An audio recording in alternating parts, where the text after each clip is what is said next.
Magandang araw mga kaibigan. May nagpadala sa akin na ngayong umaga ng manifesto.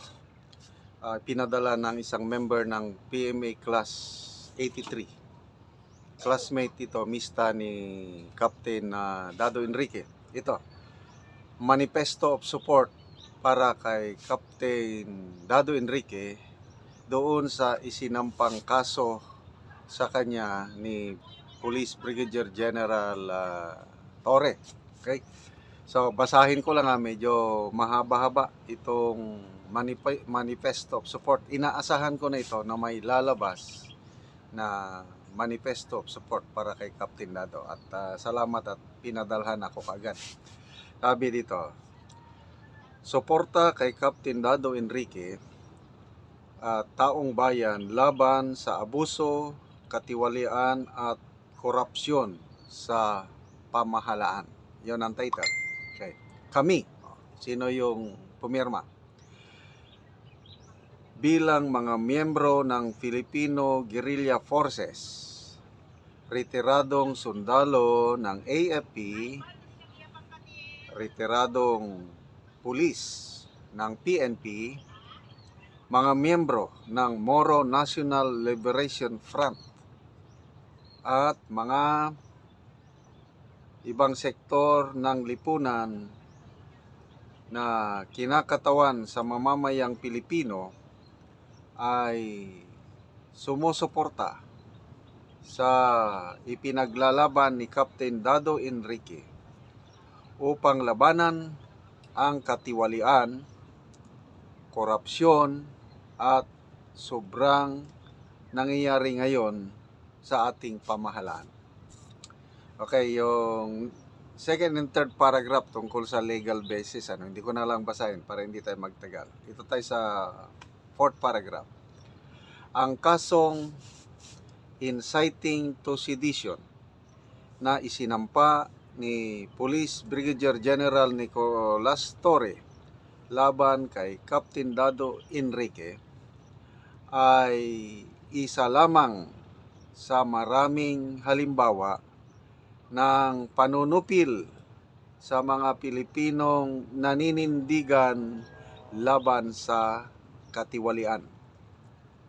Sa halip na harapin ng gobyerno ang mga kritisismo sa patas at transparent na paraan, mas pinili nitong patahimikin ang mga kritiko. Ito ay malinaw na paglabag sa Section 4, Article 3, Bill of Rights.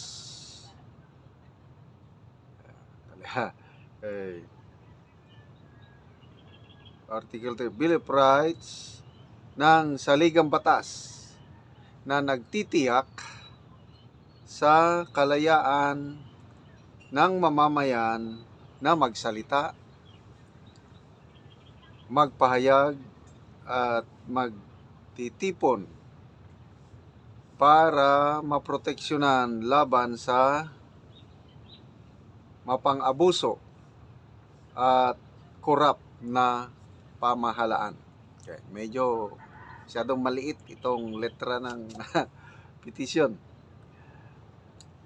Sa bisa ng kapangyarihan ng mamamayan ayon sa Section 1, Artikulo 2 ng 1987 Saligang Batas ng Pilipinas, aming winawakasan ang termino ni Police Brigadier General Nicolas Torre III bilang tagasilbi at protector ng mamamayan dahil sa tahasang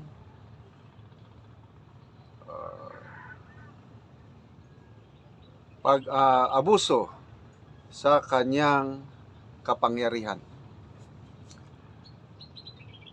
Ang laban ba ni Captain Dado na nagbigay daan upang marinig ang hinaing at sigaw ng taong bayan ay kasalanan na dapat kasuhan? Yun ang tanong nila. Ang punto nitong manifesto is nagpapahayag lang si Captain Dado, nagsisilbi lang siyang boses ng mamamayang Pilipino. Okay, tuloy natin. Mga problema sa katiwalian, korupsyon, at kawalan ng hustisya na isinisigaw ng mga Pilipino. So, isa-isa nila. Number 1, ang palihim na pagplano sa pundo ng gobyerno. So, i-summarize ko na lang.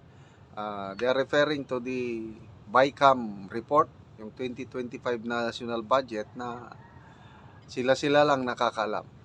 So, yun ang palihim.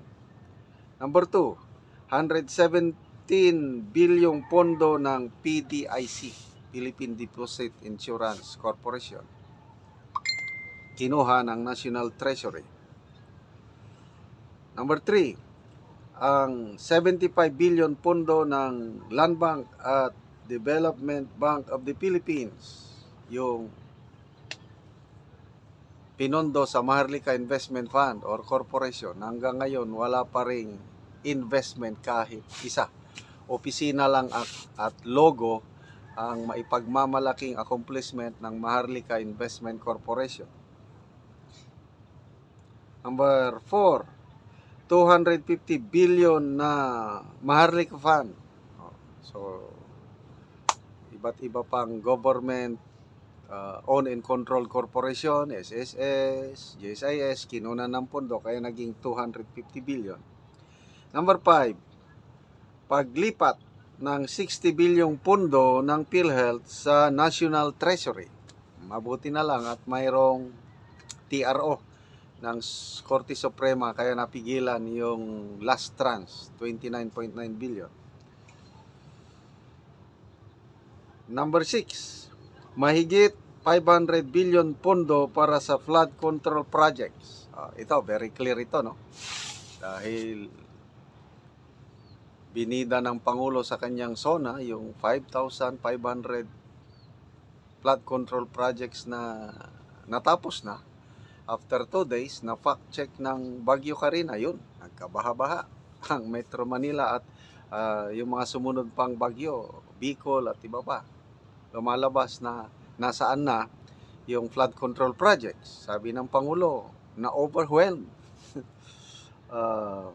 Number 7, ang kawalan ng transparency sa pagbebenta ng 24.9 toneladang ginto na reserve ng Bangko Sentral ng Pilipinas. So, these are all facts na sinasabi nila dito sa manifesto. Number 8, pagtaas ng utang ng bansa. Umupo ang administrasyong ito, nasa 11.7 billion ang sinasabi dito sa manifesto. Ngayon, 16.06 trillion na ang utang. So, halos 5 trillion ang utang ng Marcos administration in less than 3 years. Number 9, kakulangan ng trabaho at patuloy na pagtaas ng presyo ng bilihin. Yan ang number 1 na problema. Inflation.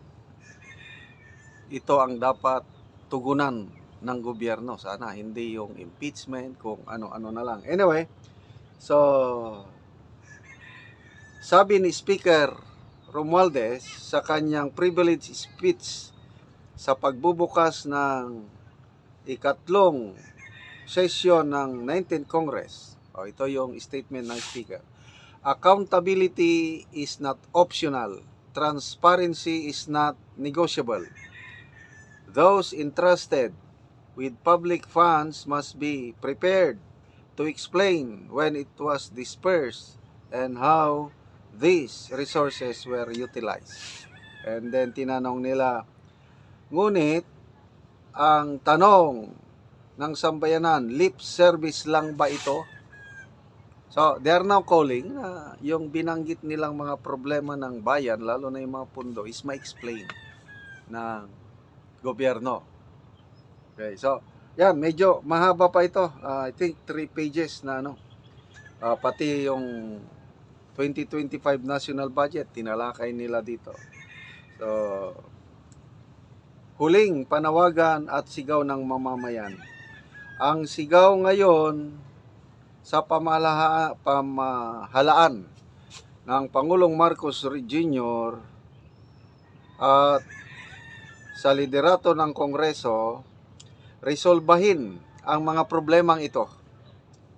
Dahil kung hindi, ang taong bayan ang kikilos upang baguhin ang kasalukuyang bulok na sistema ng pamahalaan. Yan. And then, nasa kamay ng taong bayan ang tunay na pagbabago. Sino-sino yung nakaperma, itong ipinadala sa akin, walang nakaperma. But I believe, I have personal knowledge, maraming members ng FGF. May kaibigan ako na retired colonel, hindi ko lang banggitin ang pangalan, bago lang, last month. Yung district commander siya ng mga veterans sa Northern Mindanao. Marami ang isang district. I don't know how many thousands. Basta libo-libong member niya. Nagpa-member sila sa FGF dito lang sa Northern Mindanao. Kaya I'm sure na maraming pumerma sa manifestong ito. Sa susunod na mga vlog natin, kung makuha ko sino yung mga perma ilan, i-update ko kayo. So, yun po, laban ng FGF, mamamayang Pilipino, laban sa katiwalian. Ito yung pinaglalaban ni Captain Dado Enrique, boses ng mamamayan.